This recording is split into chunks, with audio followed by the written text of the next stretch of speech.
Bonjour et bienvenue dans cette spéciale édition pour Africa IT et Télécom Forum 2019 en partenariat avec Ansunt.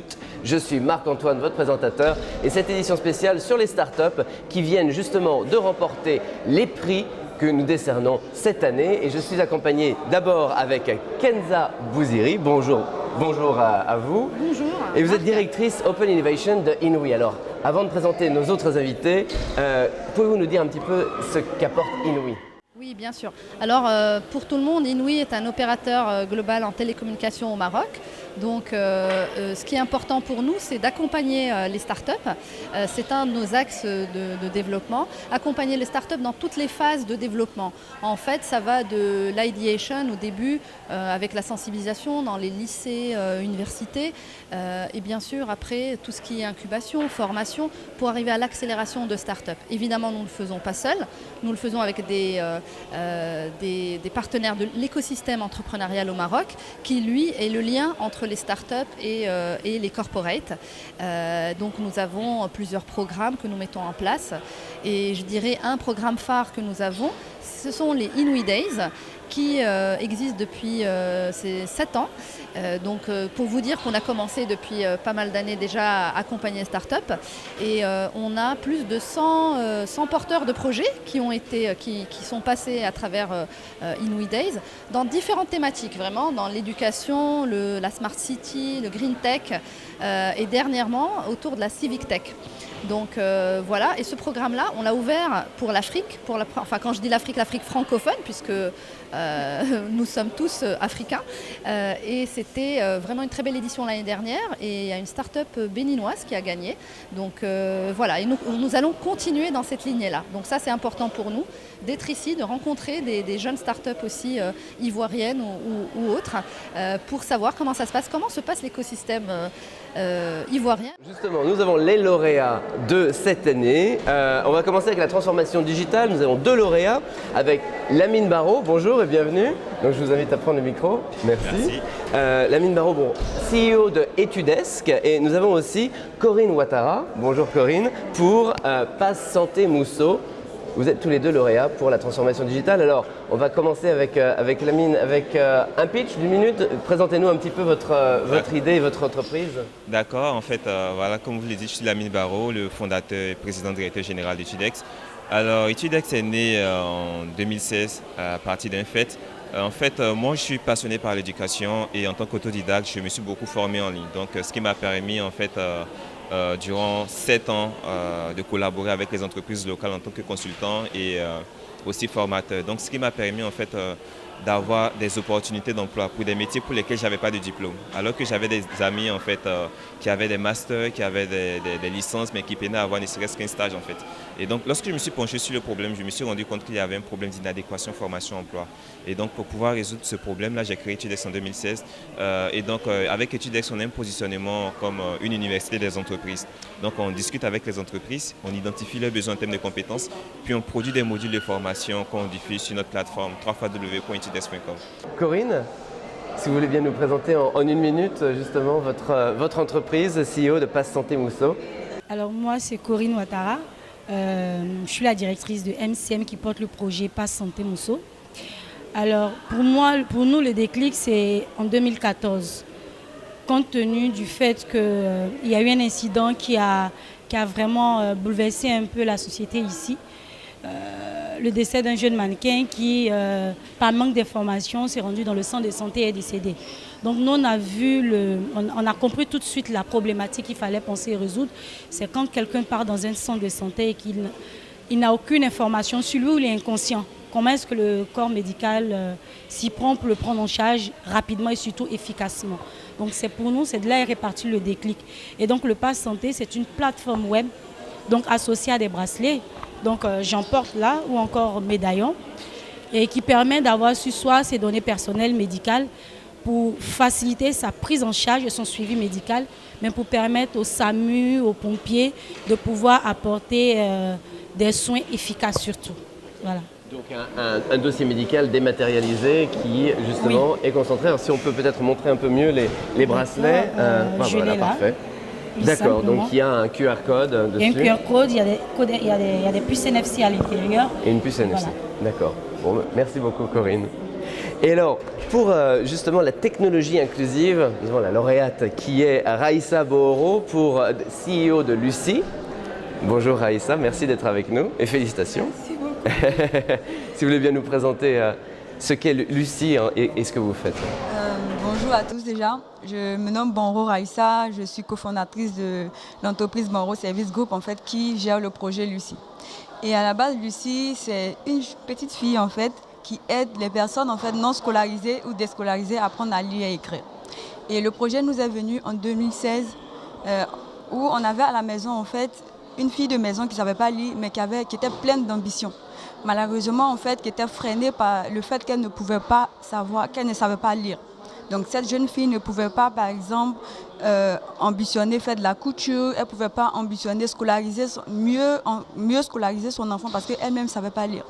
Donc c'est comme ça qu'on a entrepris d'apprendre à cette jeune fille à lire, mais ce n'était pas suffisant. Il faut savoir qu'en Côte d'Ivoire, plus de la moitié de la population est analphabète. Et ces personnes analphabètes font des petits métiers. Donc n'ont pas toujours le temps, la disponibilité de se rendre dans des centres de formation d'alphabétisation. Donc c'est comme ça qu'on a décidé de digitaliser en fait le processus d'alphabétisation. Donc on leur a offert en fait un outil qui leur permet d'apprendre à lire et écrire tout en restant à la maison, tout en étant sur son lieu de travail. Donc c'est comme ça qu'est née en fait la petite application Lucie qui permet à toutes ces filles-là pleines de rêves d'apprendre à lire, écrire, calculer de manière autonome. Très bien, merci beaucoup. Merci.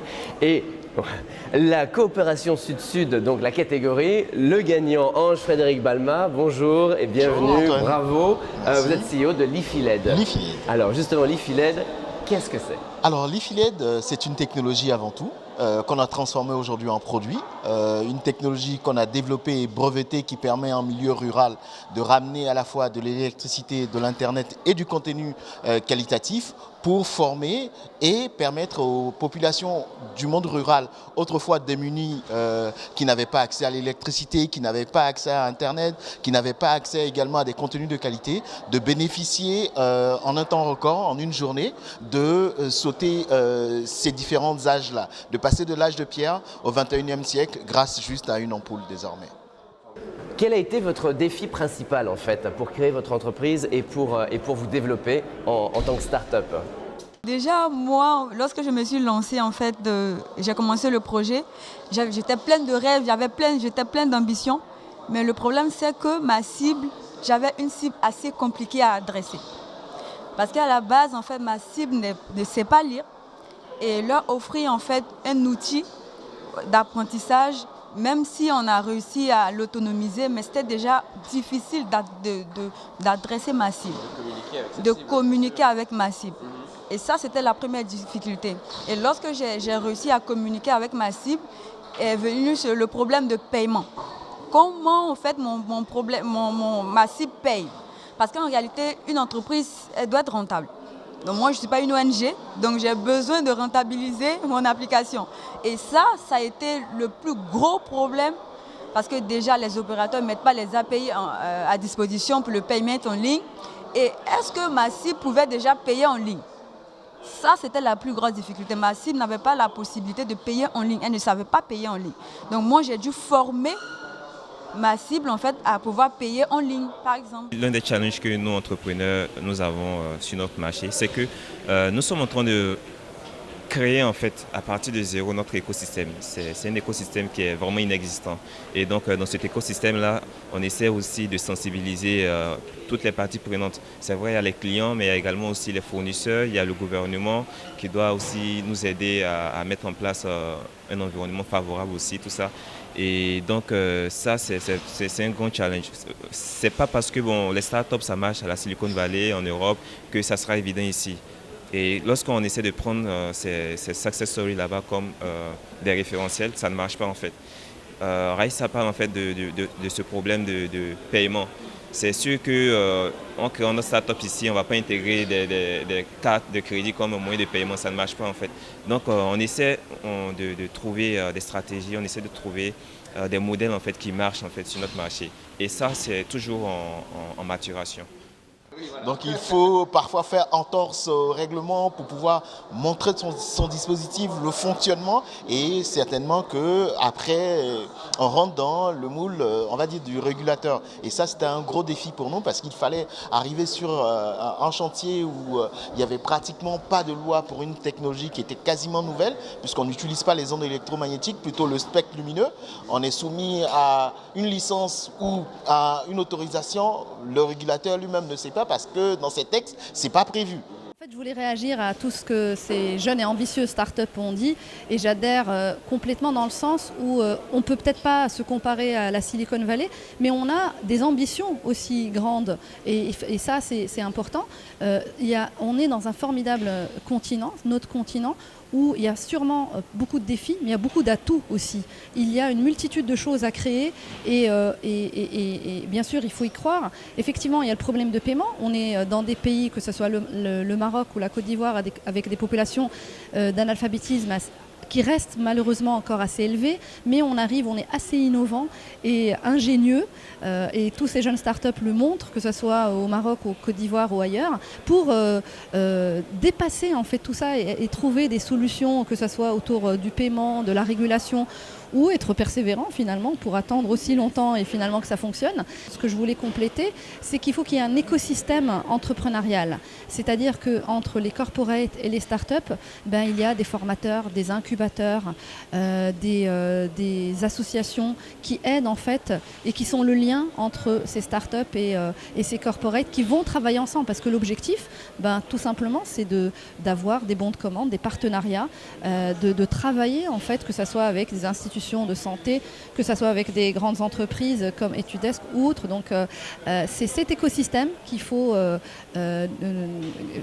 faire grandir parce qu'il est encore au démarrage. Est-ce que vous avez quelque chose que vous souhaiteriez partager par exemple à ceux qui suivent votre chemin aussi, qui créent leur start-up aujourd'hui? De cœur à cœur, qu'est-ce que vous auriez envie de leur dire? De toujours chercher à entreprendre parce que c'est toujours important de se mettre au service des autres. En fait, oui, en fait c'est ça. En fait, je pense qu'il faut avoir une vision aussi. Il faut pas. Le problème, on abandonne très souvent quand on n'a pas une vision. On ne sait pas vers où on part. On s'est décidé, on ne fait rien, je fais quelque chose, quoi, pourquoi, je ne sais pas. Donc du coup, au premier obstacle, on freine chemin. Je pense que nous tous sur la table, on avait d'abord une vision. Et c'est cette vision qui nous a permis de tenir et puis de vraiment face aux échecs, aux rejets, aux portes fermées, on continue d'aller et vraiment de se projeter. C'est vrai, nous sommes des startups, mais après peut-être derrière on se voit comme c'est ça, voilà, des grands groupes. Mais c'est cette vision-là qui nous fait tenir fort face à tout ce qui arrive. Donc il faut vraiment être persévérant et croire en ce qu'on fait. Faudrait pas. Je pense que les gens attendent beaucoup des autres. On attend beaucoup des banques, on attend beaucoup des autorités, on attend des autres. Mais je pense que c'est à force de se donner, de croire en soi-même, qu'on finit par avoir des gens qui croient en ce qu'on fait. Parce que les gens ne nous donneront pas. Ils nous donneront à partir de ce qu'on aura nous-mêmes injecté financièrement, moralement, intellectuellement, je pense. Merci beaucoup. C'est une belle énergie qu'on sent et qu'on ressent ici sur le plateau et une détermination, clairement, avec la persévérance, avec la vision. Merci beaucoup d'avoir partagé tout ça avec nous. C'est un beau plateau pour Africa IT et Télécom Forum 2019 en partenariat avec Ansud. Merci de nous suivre. Je suis Marc-Antoine et je suis ravi de vous retrouver plus tard. Merci.